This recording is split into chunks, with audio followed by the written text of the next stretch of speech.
কোনটা যাবে কি যাবে না এটা আর্টিস্টের পুরো সিলেকশন থাকে। কিন্তু প্রথম সারির যে অ্যাওয়ার্ডগুলো আমরা আপনাদেরকে যেগুলো স্বীকৃতি দেয়, স্বীকৃতি করে আসলে কাজের যে পুরো মূল্যায়নটা করে, এটা নিয়ে একটু জানতে চাই অ্যাওয়ার্ড সবকিছু মিলিয়ে। প্রথম কথা হচ্ছে যে অ্যাওয়ার্ড মানে তো স্বীকৃতি। আসলে আমরা যখন যে কোনো কাজই করি না কেন আমরা স্বীকৃতি চাই সমাজে, দেশে, পরিবারে, এবং স্বীকৃতিগুলো যখন আমরা পাই তখন সেই কাজের প্রতি আমাদের একটা আলাদা আগ্রহ বাড়ে, মানে কাজের প্রতি কি বলবো যে ডেডিকেশনটা বাড়ে, যে আমার এটা এখন দায়বদ্ধতা। যেমন আমি আমার জীবনে অসংখ্য পুরস্কার পেয়েছি, ন্যাশনাল অ্যাওয়ার্ড থেকে শুরু করে বাংলাদেশে এমন কোনো পুরস্কার নাই, দেশে বা দেশের বাইরেও অনেক পুরস্কার পেয়েছি। এখন এই পুরস্কারই যে সব তাও আবার না, সবচেয়ে বড় পুরস্কার মানুষের ভালোবাসা। কিন্তু আবার তাৎক্ষণিকভাবে জাগতিক হিসাবে যদি বলা যায় যে এক একটা পুরস্কার যখন হাতে পেয়েছি বা এখনও কেউ যখন কোনো একটা কাজের জন্য স্বীকৃতি দেয় তখন কিন্তু মনে হয় যে না, আমার এখনও কাজ করতে হবে, কাজের প্রতি দর্শকের সেই চাওয়া আছে, আগ্রহ আছে, আমার দায়িত্ব হচ্ছে সেটি পালন করা এবং দর্শকের মনোরঞ্জনের জন্য ভালো কাজ করা, সেটা দেশের জনগণ, দেশের মানুষ, সাধারণ মানুষ বা সমাজ বা পরিবার সবার জন্য।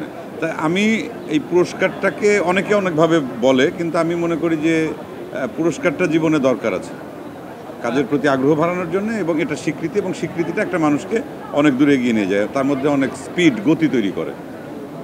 এবার যদি একটু দমে ফিরি আসলে, হ্যাঁ, কতটুকু দম নিয়ে আসলে এর আগে কথা হচ্ছিল আসলে ওই দিন, কবে নাগাদ যাচ্ছেন সেটাও জানিয়েছেন।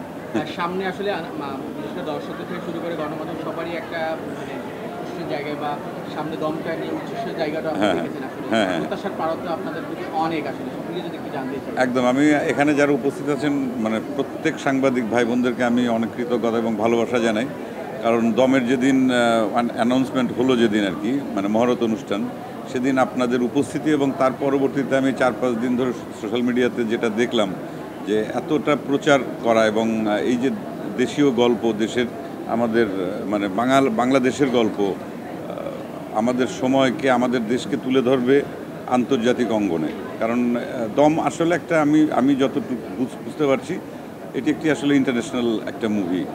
মানে এই গল্পটি শুধুমাত্র যে বাংলাদেশের দর্শকের কাছে সীমাবদ্ধ থাকবে, নট দ্যাট, এটা আন্তর্জাতিকভাবে ছড়িয়ে পড়ার মতো সেই সম্ভাবনা আছে এই ছবির গল্পে।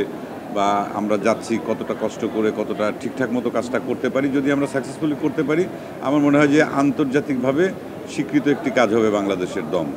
তা সেই জায়গা থেকে আপনাদের নিশ্চয়ই সাপোর্ট তো সবসময় ছিল বা ভবিষ্যতে আপনারা করবেন। তা আমি খুবই আশাবাদী, এবং আমি নর্মালি খুব বেশি কাজ করি না, এটা দর্শক খুব ভালো করে জানেন। আমি 1-2 বছর পর পর সিনেমাতে অভিনয় করি, ভালো গল্প না পেলে আমি করি না, ভালো ডিরেক্টর না হলে করি না, ভালো টিম না হলে আমি করি না। এটা হচ্ছে ব্যক্তিগতভাবে আমার নিজের রুচি বা নিজের চাওয়া, বা আমি কী করতে চাই বা দর্শকের কাছে আমি কিভাবে পৌঁছাতে চাই। তো সেই জায়গা থেকে আমি আপনাদের মাধ্যমে দর্শকদেরকে বলতে চাই যে দম একটি ভালো সিনেমা হবে, আমরা সেটার পেছনে এখন সবাই পরিশ্রম করছি, এবং এটা যদি সাকসেসফুলি আমরা শেষ করতে পারি তাহলে তখন আপনারা সিনেমা হলে সেই ছবিটি দেখবেন, আপনাদের ভালো লাগবে এবং আপনারা আশাভঙ্গ হবেন না, এটুকু কথা দিতে পারি। দর্শক